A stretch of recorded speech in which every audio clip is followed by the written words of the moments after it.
అయ్యా, కులము పాపక్షమాపణ ఇవ్వదు, మతము పరలోకం తీసుకెళ్దని, ఏ మనిషి నన్ను నరకుండా తప్పించడని అన్ని విడిచిపెట్టి యేసయ్యని నమ్ముకున్నాను.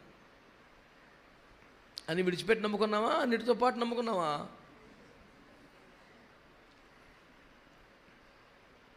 ఇక నా కులం లేదు, మతం లేదు, జనం, నీ దేవుడే నా దేవుడు కాబట్టి ఇక నీ జనమే. ఆమేనండి.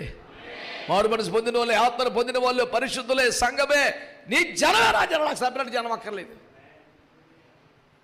మా సంఘంలోకి యవనస్తుడు ఎంఎస్సి మెకానికల్ ఇంజనీర్ ఆంధ్ర యూనివర్సిటీలో గోల్డ్ మెడల్ కొట్టాడు, టాప్ కొట్టాడు. ఉపదేశాలు విని అన్ని జనులు రక్షించబడ్డ పిల్లాడు. ₹1 కట్నం, ₹1 తీసుకోకుండా, కులం ఏంటో తెలుసుకోకుండా పెళ్లి చేసుకోవటమే కాకుండా పెళ్లి కార్డులో ఇంటి పేరు లేకుండా చేసుకున్నాడు. దమ్ముండాలి సార్ బతకాలంటే, అల్లాటప్ప కాదు. ఇంటి పేరు లేదు. దేవుని మహాకృపను బట్టి బెరాక అపోస్తలుల కుటుంబం యొక్క పరిశుద్ధ వివాహ ఆహ్వానం అని పేర్లు ఇచ్చాడంతే. కింద అలా మన పేర్లు ఉన్నాయి. నా కళ్ళని నీళ్ళు వచ్చిన కాదు. ఏంట్రా అంటే, ఇన్ని సంవత్సరాలు ఉపదేశం విన్నా కూడా, ఇంత చదువుకొని కూడా ఇంకేంటి అయ్యారు? ఏనాన్ని హెచ్చరించడం, గద్దించడం, ఆడినన్ను బలపరిచేస్తున్నాడు. ఇప్పుడు కళ్ళని నీళ్ళు వచ్చేసిన నాకు.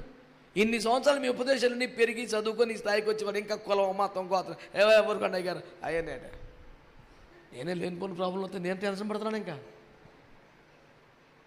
అన్నీ చెప్పేసా, ఇలాగ చెప్పా, అలాగ చెప్పా, అందరూ చెప్పా, ఇంకేం తిరగలేదు.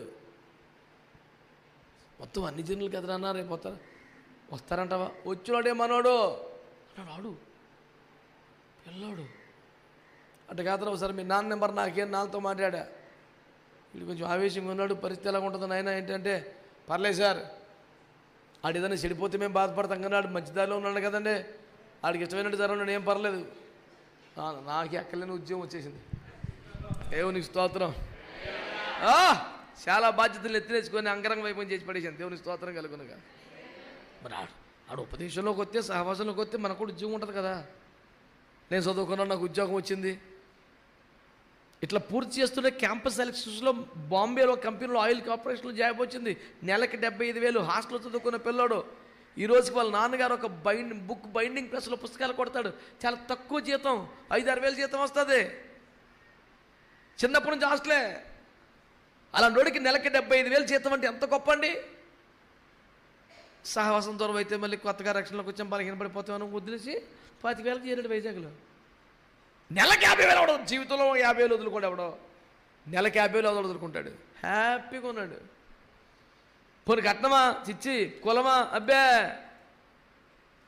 నేను అంటున్నాను, దేవుని కొరకు ఏమైనా విడిచిపెట్టగల దమ్ము ఉండాలి కదా. పొందుకోవటానికి బోల్డ్ మంది రెడీ.